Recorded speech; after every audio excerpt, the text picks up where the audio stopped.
आ रहा है और 5 लाख रुपया हम कहाँ दे देंगे, यहाँ परचेज में दे देंगे। तो 5 लाख का 6% 30,000 जब CGST होगा तो 30,000 हमारा क्या हो जाएगा, SGST भी हो जाएगा और कुल मिला के हमारा अमाउंट यहाँ हो जाएगा 5,60,000 रुपया। चलिए दूसरा क्वेश्चन को देखते हैं। यहाँ भी हम लोग क्या करेंगे, सबसे पहले नरेशन को पढ़ेंगे। माल सेल किया गया है तो डेटर्स अकाउंट या टू सेल अकाउंट हम लोग यहाँ लिखेंगे। 2 कॉलम छोड़ा गया है, मतलब CGST आउटपुट हो जाएगा। यहाँ क्या हो जाएगा, CGST आउटपुट अकाउंट।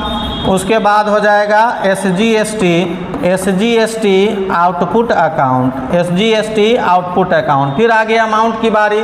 तो 3,36,000 दिया गया है, तो 3,36,000 को अगर हम क्या करेंगे, यहाँ दोनों GST जोड़ के दिया गया है तो 100/112 कर देंगे। अगर काटते हैं तो यहाँ काट देंगे तो कितना निकल के आ जाएगा, 3 लाख रुपया हमारा यहाँ निकल कर आ रहा है। तो आप यहाँ देखेंगे तो सेल में हम यहाँ 3 लाख दे दिए और बचा 36,000 GST। तो आपको पता है कि GST सेंट्रल गवर्नमेंट और स्टेट गवर्नमेंट को बराबर। हेलो स्टूडेंट्स, कैसे आप सब लोग, उम्मीद है अच्छे होंगे, स्वस्थ होंगे। तो अगर आप 11th क्लास में हैं तो ये वीडियो सिर्फ आपके लिए है और ये डॉक्टर SK सिंह के द्वारा लिया गया जो बुक है, डॉक्टर SK सिंह के द्वारा जो लिखा गया बुक है अकाउंटेंसी, उसमें जो GST चैप्टर है, GST चैप्टर से लिया गया है। और पिछले वीडियो में आपने देखा होगा कि मैंने कई वीडियो GST पर बनाया है। तो ये GST के लिए आज मिसिंग है, मिसिंग फिगर्स दिया हुआ है, यानी कुछ मद इसमें नहीं है तो कुछ में अमाउंट नहीं है। इसको आपको क्या करना है,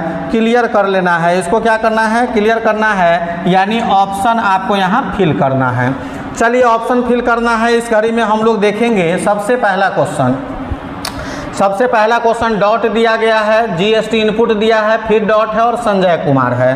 तो इसका मतलब हम इसको फिल कैसे करेंगे, बड़ा आसान होता है। कैसे फिल करना है, सबसे पहले आप नरेशन को पढ़ेंगे। बीइंग गुड्स परचेज किया गया है तो सबसे पहले हम लोग यहाँ क्या ले लेंगे, पहला ऑप्शन खाली है, मतलब हमारे परचेज के लिए ये खाली है। और दूसरा इनपुट GST दिया हुआ है।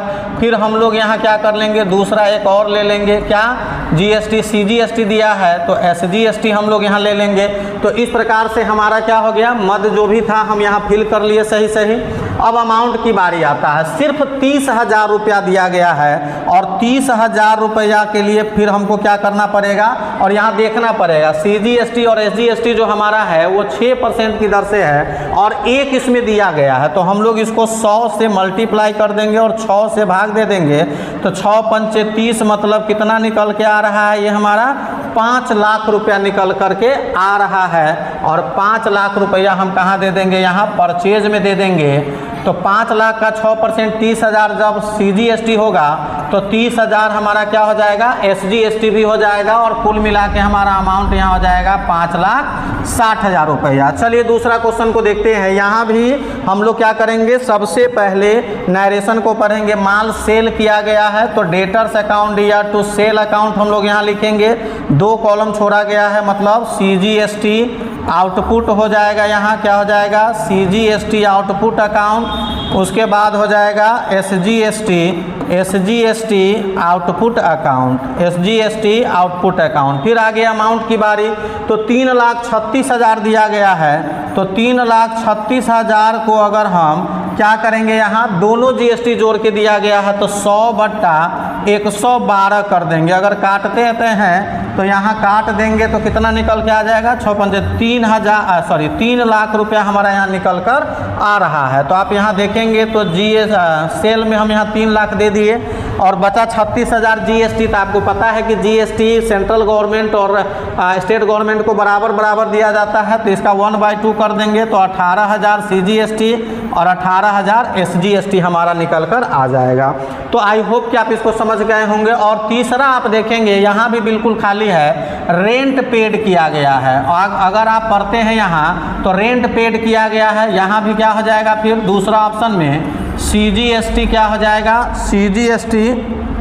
CGST यहाँ क्या हो जाएगा, इनपुट हो जाएगा। क्या हो जाएगा, CGST यहाँ इनपुट हो जाएगा। तो यहाँ हम लोग लिख लेंगे CGST इनपुट उसके बाद SGST क्या हो जाएगा, फिर इनपुट, 2 हो गया बैंक अकाउंट। और फिर अगर हम यहाँ देखते हैं तो 22,400 यहाँ क्या किया गया है, GST पूरा ले लिया गया है, तो 100/12 कर देंगे, मतलब 20,000 रुपया निकल कर आ रहा है। तो 20,000 रुपया आपका यहाँ रेंट हो जाएगा और बचा कितना, 2400, तो 1200 इसमें आपका CGST, 1200 आपका क्या हो जाएगा, SGST। इस प्रकार से आप धमाल मचा सकते हैं GST वाले क्वेश्चन में। और देखें कि आप मिसिंग फिगर को हम कैसे सोल्व कर दिए। तो आप चाहते हैं कि ऐसे ही वीडियो लेकर हम आते रहें तो चैनल को सब्सक्राइब कर लेंगे और बेल आइकन को दबा लेंगे, ताकि आने वाले सारे नोटिफिकेशन वीडियो का आपको मिलता रहे। और इस चैनल के माध्यम से पूरा का पूरा सिलेबस, चाहे आप 11th में हो या 12th में हो, फ्री ऑफ कॉस्ट आपका ये वीडियो बना करके हम डालेंगे। और इसके माध्यम से आपका पढ़ाई कभी रुकने नहीं देंगे। आने वाले समय में, एग्जाम के समय में ऑब्जेक्टिव का धुआंधार प्रैक्टिस हम आपको करा देंगे। यानी कॉमर्स में जब तक तोड़ेंगे नहीं तब तक छोड़ेंगे नहीं। आज के लिए इतना ही, धन्यवाद।